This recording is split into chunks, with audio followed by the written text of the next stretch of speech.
আসসালামাইকুম রহমতুল্লাহ।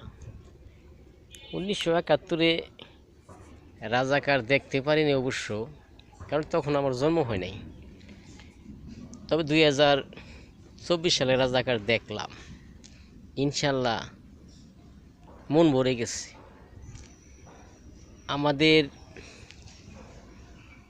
বর্তমান যে আসিফ নজরুল স্যার, উনি বলতেছিল যে ইন্ডিয়ার অনেক লোক কাজ করে, পরে 26 লক্ষ মতো।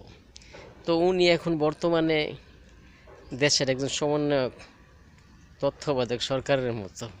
তো এই লোকগুলা বার করে দেব। তবে ওই শালায় শিক্ষিত, মুরু খুঁড়ছে খারাপ কথা কিছু বললে ভালো সির বললেন, কারণ আপনি শিক্ষিত মানুষ এত বেকুর মতো কথা বলেন কেন? আর আর দুজন যে আছে, নাহিদ ইসলাম, উনি তো খুব ব্রেন্ট লোক। রাস্তাঘাটে পাইলে মানুষ জুতা দাবারই এমন ব্রেন্ট। তুমি যে বাংলাদেশের সব কলেজ স্কুলের ছাত্র আইনা দিছ, তাদেরকে কি করছো?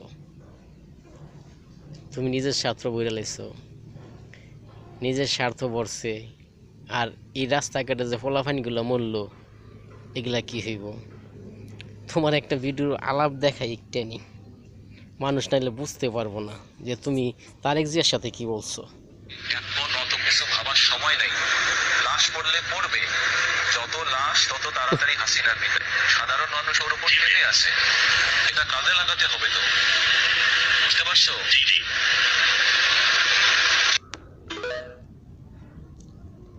আলা বুঝতে পারছেন আমাদের বাংলাদেশের ছাত্র কত বড় বোকা। আর দ্বিতীয়ত হইছে, আমরা বাঙালি যে জাতি আছি, এই জাতি হেমন গাদা আর দেখি নাই। ডাকছে তারা, মিছিলে গেছেন, কেন গেছেন এটা জিজ্ঞেস করলেন না? তারা কোঠা আন্দোলন নিয়ে আলাপ করছে, কিন্তু কোঠা তো আর আন্দোলন করে নাই, তারা স্বৈরাচার ধরেছে।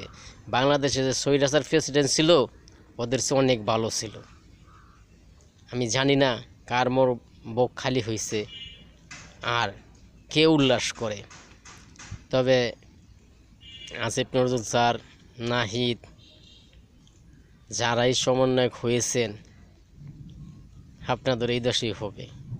কথাগুলা বোঝার চেষ্টা করবেন।